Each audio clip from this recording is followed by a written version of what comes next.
Mohammed at UAE is an incredible warrior. He was dropping bombs. Last week I said, who the hell's dropping all those bombs? It was UAE. He's a good fighter, Mohammed.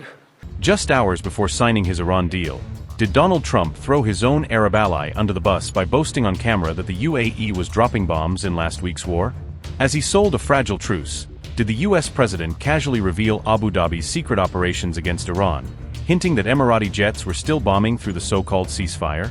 Is Trump exposing the UAE's battlefield secrets at the very moment Mohammed bin Zayed's own aide is crying foul over the Iran deal and warning the region not to forget Tehran's attacks? After months of being bombed by Iran, are Arab states now finding themselves on the losing side of Trump's Iran deal, watching Tehran claim victory while their sacrifices stay in the shadows? As cameras roll to the G7, Donald Trump may have accidentally exposed his Arab ally's secret role in the Iran war, bragging about Emirati airstrikes just before he moved to sign the memorandum. At the G7 on June 17, Trump praised UAE leader Mohammed bin Zayed as an incredible warrior, saying he was dropping bombs last week and joking he had asked who was behind the raids.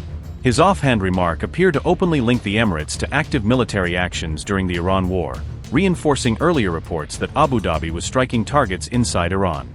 But I want to thank our partners in both Pakistan and Qatar. These people work so hard.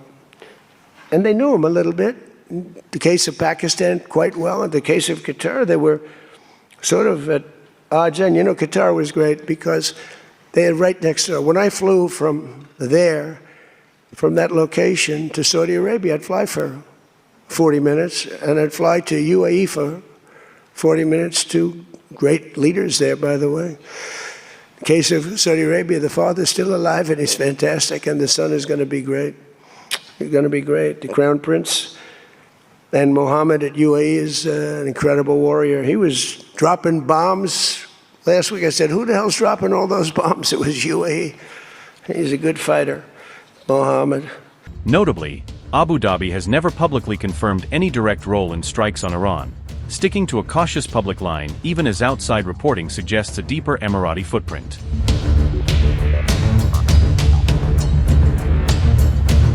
UAE conducted dozens of strikes on Iran during war and even after ceasefire, Wall Street Journal report, according to sources close to the matter. Reports said Emirati strikes were carried out in coordination with US and Israeli forces during the height of regional hostilities.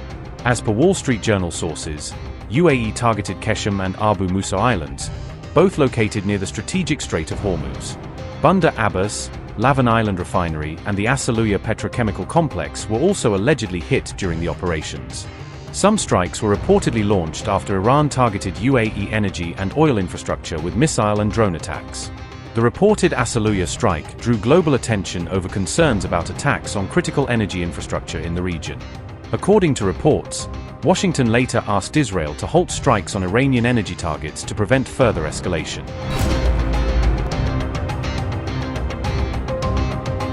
Ahead of the war, Gulf states had publicly stated their airspace and bases would not be used against Iran in any conflict. However, the report claims some regional positions shifted after Iran began mass missile and drone retaliation strikes. Iran reportedly fired more than 2,800 missiles and drones toward UAE during the course of the war, according to the report. The UAE is said to have faced more Iranian strikes than any other country in the region, including Israel.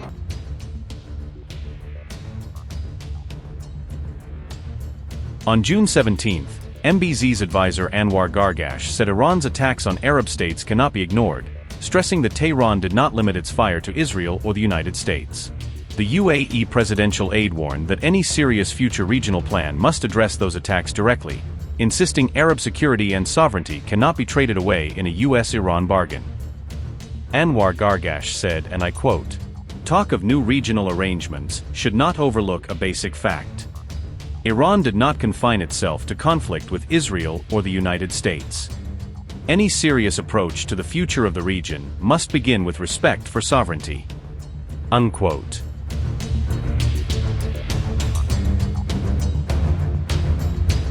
US President Donald Trump and Iranian President Masoud Pezeshkian have formally signed the Memorandum of Understanding. The 14-point agreement is designed to end hostilities between the two countries and reopen the Strait of Hormuz to normal navigation. The memorandum establishes a 60-day ceasefire period during which both sides will pursue negotiations on a broader final agreement. Trump signed the document during a meeting with French President Emmanuel Macron in Paris on June 18. Meanwhile, President Pezeshkian signed the memorandum in Iran, completing the process from Tehran's side. The agreement begins with a region-wide ceasefire, aiming to halt hostilities and lay the groundwork for a permanent end to the conflict. Both sides have pledged to respect each other's sovereignty and avoid interference in internal affairs, signaling a shift toward de-escalation. Washington and Tehran have set a 60-day deadline to negotiate a broader final agreement, with an option to extend talks if needed.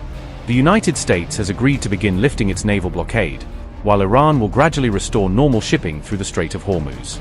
Iran has agreed to ensure free and safe passage for commercial vessels traveling between the Persian Gulf and the Sea of Oman for a limited period of 60 days. The memorandum outlines plans for a massive $300 billion economic development initiative aimed at supporting Iran's recovery.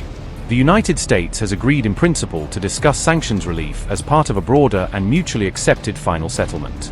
Iran has reaffirmed that it will not pursue nuclear weapons, while both sides work on a framework for managing enriched uranium.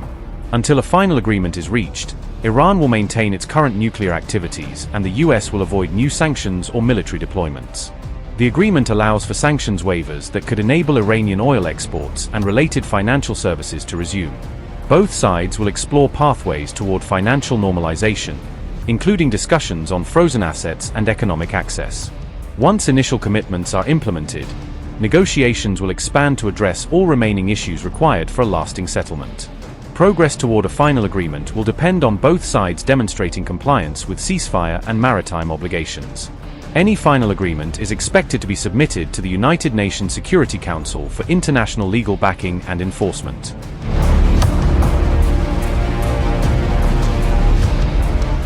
Ahead of a landmark signing ceremony with the United States in Switzerland, Iran is actively coordinating with its closest international partners. Iran's foreign ministry held separate consultations with senior counterparts in both Russia and China before the agreement moves forward. On June 17, Abbas Araghchi held high-level phone conversations with Sergei Lavrov and Wang Yi respectively. During discussions with Moscow, Iranian officials reportedly focused on the memorandum of understanding negotiated with Washington. Iran's foreign minister also reportedly stressed that Israel must completely halt its military operations inside Lebanon. Russian Foreign Minister Sergei Lavrov reaffirmed Moscow's full support for the Iran-US Memorandum of Understanding, according to Tasnim. Russia's foreign ministry said, and I quote, "On June 17, FM Sergei Lavrov and Araghchi spoke over the phone. Russia expressed support for the understanding on de-escalating tensions in the region. The importance of their strict observance by all parties, including Israel, was emphasized." With Beijing, Iran's top diplomat also reportedly shared details of the Memorandum of Understanding reached with the United States. Araghchi reportedly thanked China for its backing and engagement throughout the lengthy negotiation process with Washington. China's Wang Yi welcomed the agreement and reportedly stated that Beijing stands ready to assist with its implementation, according to Tasnim. Meanwhile, at the G7 summit in France, Trump publicly thanked Putin and Xi for maintaining what he described as a neutral position. It's going to take a long way for them to build back their anti-aircraft stuff.